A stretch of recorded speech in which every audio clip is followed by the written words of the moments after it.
Assalamualaikum warahmatullahi wabarakatuh dan Om Swastiastu. Perkenalkan, nama saya Riana Okto dengan NIM O1A1171176. Saya dari kelas B, Fakultas Farmasi Universitas Halu Oleo.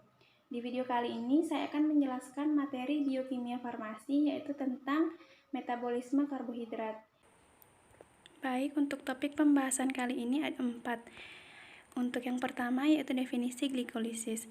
Glikolisis adalah reaksi pelepasan energi yang memecah satu molekul glukosa yang terdiri dari 6 atom karbon atau monosakarida yang lain menjadi 2 molekul asam pirufat, 2 NADH dan 2 ATP. Yang kedua yaitu definisi glikogenesis, merupakan reaksi pembentukan glikogen dari glukosa. Tahap pertama dalam proses metabolisme karbohidrat yaitu pemecahan glukosa menjadi asam pirufat yang disebut glikogenesis. Yang ketiga yaitu glikogenolysis, merupakan kebalikan dari glikogenesis yaitu reaksi pemecahan glikogen untuk menghasilkan glukosa. Dan yang keempat ada gluconeogenesis, adalah sintesis glukosa dari senyawa bukan karbohidrat, misalnya asam laktat dan beberapa asam amino. Proses gluconeogenesis ini berlangsung terutama dalam hati. Baik, untuk materi yang kedua, yang pertama itu ada siklus glikolisis, siklus Krebs, dan rantai respirasi atau transport elektron. Untuk yang pertama yaitu siklus glikolisis. Glikolisis adalah rangkaian reaksi kimia penguraian glukosa yang memiliki 6 atom C menjadi asam pirufat atau senyawa yang memiliki 3 atom C, NADH, dan ATP. Glikolisis terjadi melalui 10 tahapan yang terdiri dari 5 tahapan penggunaan energi dan 5 tahapan pelepasan energi. Untuk tahapan penggunaan energi, yang pertama, penambahan gugus fosfat pada molekul glukosa dengan bantuan enzim heksokinase sehingga terbentuk glukosa 6-fosfat. Yang kedua, ada glukosa 6-fosfat diubah menjadi isomernya yaitu fruktosa 6-fosfat. Yang ketiga, fosfofruktokinase mentransfer gugus fosfat dari ATP ke fruktosa 6-fosfat. Yang keempat, aldonase membagi molekul gula atau fruktosa 1,6 biofosfat menjadi molekul gula yang berbeda dan merupakan isomernya. Untuk yang kelima, 2 molekul glisiraldehid fosfat masing-masing akan masuk pada tahapan glikolisis selanjutnya. Untuk tahapan pelepasan energi, yang pertama, triosafosfat dehidrogenase mengkatalisis pemindahan elektron dan H+ dari substrat ke NAD+ yang membentuk NADH. Untuk yang kedua, glikolisis menghasilkan ATP, gula telah diubah menjadi senyawa asam organik oleh fosfogliserokinase. Yang ketiga ada gugus fosfat dipindahkan sehingga menjadi 2 fosfogliserat oleh fosfogliserumutase. Yang keempat, 2 fosfoliglycerat melepaskan molekul H2O sehingga terbentuk fosfofenol pirufat kinase oleh enolase. Yang kelima, pirufat kinase mentransfer gugus fosfat sehingga menghasilkan 2 ATP lagi. Dari skema tahapan glikolisis menunjukkan bahwa energi yang dibutuhkan pada tahap penggunaan energi adalah 2 ATP. Sementara itu, energi yang dihasilkan pada tahap pelepasan energi adalah 4 ATP dan 2 NADH. Dengan demikian, selisih energi atau hasil akhir glikolisis adalah 2 ATP dan 2 NADH. Baik, untuk yang kedua yaitu siklus Krebs. Siklus ini merupakan tahapan kedua dari respirasi aerob. Siklus ini terjadi di dalam mitokondria. Asam pirufat yang dihasilkan dari proses glikolisis masuk ke dalam mitokondria terlebih dahulu melalui proses dekarboksilasi oksidatif agar proses siklus Krebs dapat berlangsung.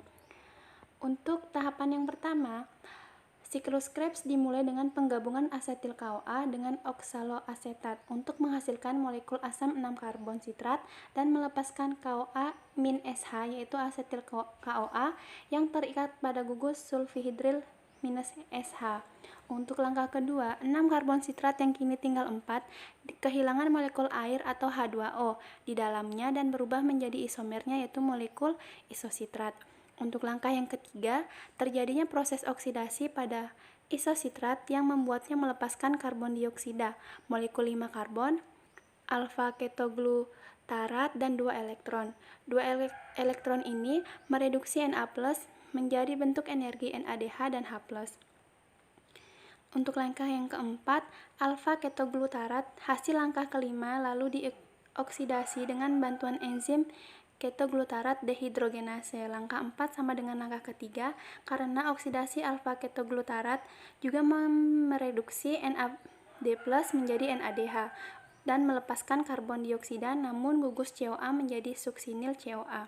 Untuk langkah yang kelima, CoA pada suksinil CoA diganti oleh gugus fosfat sehingga suksinil CoA berubah menjadi suksinat. Suksinat kemudian membentuk guanin trifosfat atau GTP atau yang dikenal sebagai energi dalam bentuk ATP. Untuk langkah yang keenam, suksinat dari langkah 5 kemudian dioksidasi menjadi fumarat. Proses ini dihasilkan energi yang tidak terlalu besar namun dapat mereduksi FAD menjadi FADH2. Untuk langkah yang ketujuh, ke dalam fumarat dimasukkan molekul air atau H2O sehingga merubahnya menjadi molekul 4 karbon malat. Untuk langkah yang ke-8 adalah langkah yang terakhir dari siklus Krebs di mana malat dioksidasi yang dapat menghasilkan molekul 4 karbon di awal siklus Krebs, yaitu oksaloasetat dan melepaskan energi dalam bentuk NADH.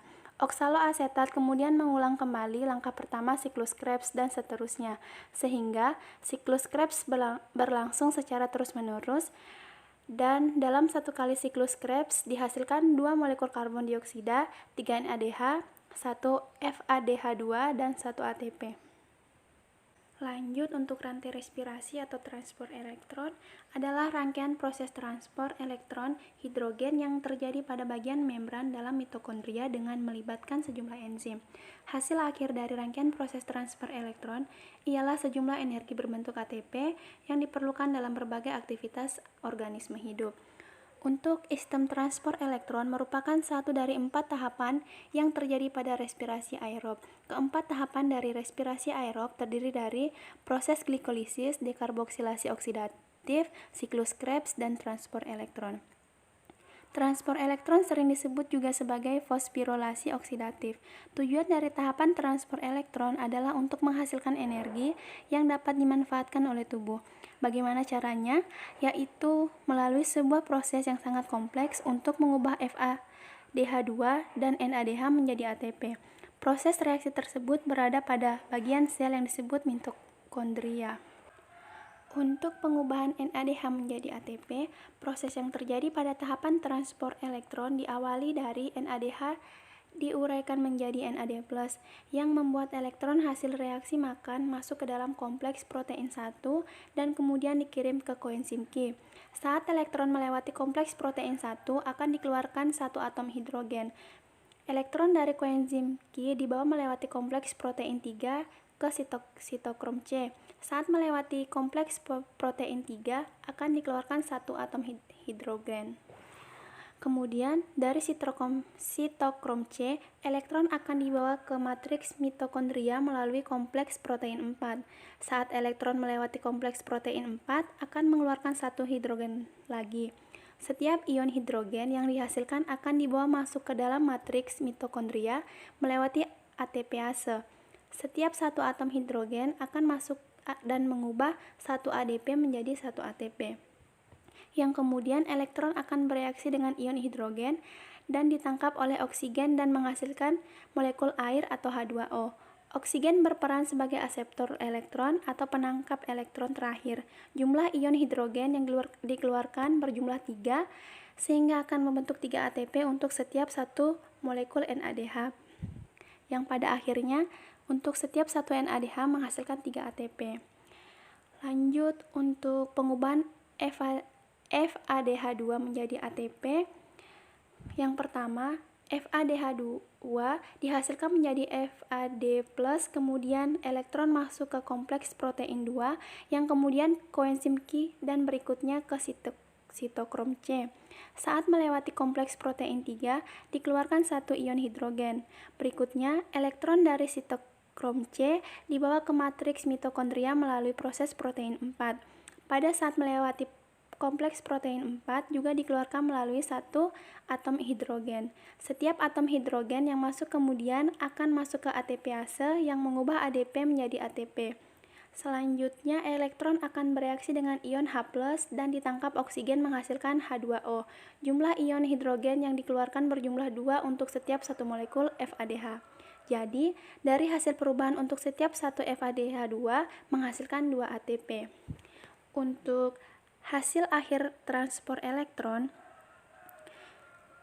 akan dihitung jumlah ATP yang terbentuk pada tahapan transport elektron.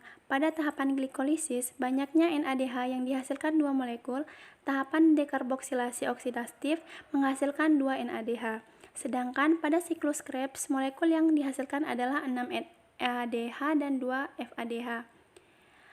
Jadi, total NADH yang dihasilkan sebanyak 10 molekul dan FADH2 yang dihasilkan sebanyak 2 molekul. Pada saat bahasan proses transport elektron respirasi aerob di atas, dapat disimpulkan bahwa untuk setiap satu NADH menghasilkan 3 ATP dan setiap satu FADH2 menghasilkan 2 ATP. Sehingga energi yang dihasilkan akan setara dengan 10 NADH sama dengan 30 ATP dan 2 FADH2 sama dengan 4 ATP. Jadi, seluruh ATP yang dihasilkan pada tahapan transport elektron adalah 34 ATP. Untuk ini, selain ATP pada proses transport elektron juga dihasilkan 6 molekul air atau H2O. Jadi, untuk hasil akhir dari tahapan transport elektron respirasi aerob adalah 34 ATP dan 6 H2O. Lanjut untuk materi yang ketiga, yaitu hubungan metabolisme karbohidrat, lipid, dan asam amino. Seperti yang dilihat pada gambar, metabolisme protein dilakukan dengan pertama kali mengubah protein menjadi asam amino. Lalu asam amino akan mengalami deaminasi yang menghasilkan asam keton dan NH3. Asam keton akan masuk ke dalam proses metabolisme karbohidrat pada glikolisis atau siklus Krebs. Sedangkan NH3 akan dibuang melalui urin. Sama halnya dengan metabolisme lemak, lemak akan diubah menjadi asam lemak dan gliserol. Gliserol dapat diubah menjadi gliseraldehid dan masuk ke dalam metabolisme karbohidrat pada glikolisis, sedangkan asam lemak akan mengalami beta oksidasi menjadi asetil CoA. Untuk keterkaitan metabolisme protein, karbohidrat, jadi keterkaitan karbohidrat, protein, dan lemak, yaitu mereka akan dimetabolisme yang hasil akhirnya menjadi asetil CoA, di mana hasil asetil CoA merupakan substrat untuk siklus Krebs. Kemudian dari siklus Krebs akan dihasilkan CO2. Lanjut untuk materi selanjutnya, yaitu proses glikolisis aerob dan proses glikolisis anaerob. Untuk glikolisis aerob, prosesnya dapat dilihat pada slide. Jadi, ketika tubuh membutuhkan energi, glukosa akan diproses untuk menghasilkan energi melalui tahap glikolisis, dekarboksilasi oksidatif, siklus Krebs, dan transfer elektron. Tahapan-tahapan tersebut dapat terjadi apabila terdapat oksigen dalam jaringan sehingga prosesnya disebut respirasi aerob atau menghasilkan energi dengan adanya oksigen. Glikolisis merupakan tahapan pertama dari proses respirasi aerob untuk menghasilkan energi dalam bentuk ATP. Jadi, untuk ATP yang dihasilkan dalam glikolisis akan digunakan untuk berbagai proses yang membutuhkan energi, karena ATP merupakan molekul penyimpanan energi. Sedangkan NADH nantinya akan menjalani proses transfer elektron untuk menghasilkan ATP. Sebuah molekul NADH dalam proses transfer elektron akan menghasilkan energi 3 molekul ATP. Dan dalam tahap awalnya, proses glikolisis membutuhkan 2 ATP sebagai sumber energi. Namun dalam tahap selanjutnya, glikolisis menghasilkan ATP yang dapat digunakan untuk membayar hutang ATP yang telah digunakan tadi, dan masih ada sisa ATP yang dapat digunakan untuk fungsi lain. Jadi, dalam glikolisis terjadi surplus ATP. Lebih banyak ATP yang dihasilkan daripada yang digunakan dalam proses tersebut. Untuk senyawa dari hasil proses glikolisis berupa asam pirufat yang akan masuk ke tahap dekarboksilasi oksidatif yang terletak di dalam mitokondria sel tubuh untuk menuju reaksi persiapan sebelumnya dan memasuki siklus Krebs. Asam pirufat dari proses glikolisis akan diubah menjadi asetil CoA melalui proses oksidasi. Untuk glikolisis anaerob, respirasi anaerob merupakan respirasi yang tidak memerlukan oksigen atau O2. Respirasi anaerob terjadi di dalam bagian sitoplasma yang bertujuan untuk mengurangi senyawa organik. Respirasi anaerob menghasilkan sejumlah energi yang lebih kecil yaitu 2 ATP. Proses ini didapati pada reaksi fermentasi dan pernapasan intramolekul. Respirasi anaerob, glukosa dipecah secara tidak sempurna menjadi komponen H2O dan CO2. Di respirasi ini, hidrogen bergabung bersama sejumlah komponen yaitu asam pirufat, asetaldehida yang selanjutnya membentuk asam laktat dan etanol. Untuk respirasi anaerob dikenal juga dengan istilah fermentasi. Fermentasi adalah perubahan glukosa secara anaerob yang meliputi glikolisis dan pembentukan NAD. Fermentasi yang menghasilkan energi yang relatif kecil dari glukosa. Glikolisis berlangsung dengan baik pada kondisi tanpa oksigen. Fermentasi dibedakan menjadi 2 tipe, yakni fermentasi alkohol dan fermentasi asam laktat. Yang kemudian fermentasi sering pula disebut sebagai peragian alkohol atau alkoholisasi. Fermentasi alkohol maupun fermentasi asam laktat diawali dengan proses glikolisis. Pada proses glikolisis ini diperoleh 2 NADH+ dan H+ ditambah 2 ATP dan asam pirufat. Pada proses aerob, hidrogen dari NADH akan bereaksi dengan O2 pada transfer elektron. Pada reaksi anaerob, ada aseptor hidrogen permanen berupa asetildehida atau asam pirufat. Untuk respirasi anaerob dapat berlangsung di dalam udara bebas, tetapi proses ini tidak menggunakan O2 yang tersedia di udara. Reaksi anaerob di atas menghasilkan energi sebesar 2 ATP. Tujuan fermentasi sama dengan respirasi aerob, yaitu mendapatkan energi. Hanya saja energi yang dihasilkan dalam respirasi anaerob jauh lebih sedikit daripada respirasi aerob. Untuk respirasi anaerob hanya dapat dilakukan oleh kelompok mikroorganisme tertentu atau bakteri, sedangkan pada organisme tingkat tinggi belum diketahui kemampuannya untuk melakukan respirasi anaerob. Baik, itulah tadi presentasi singkat dari saya. Kurang dan lebihnya mohon dimaafkan.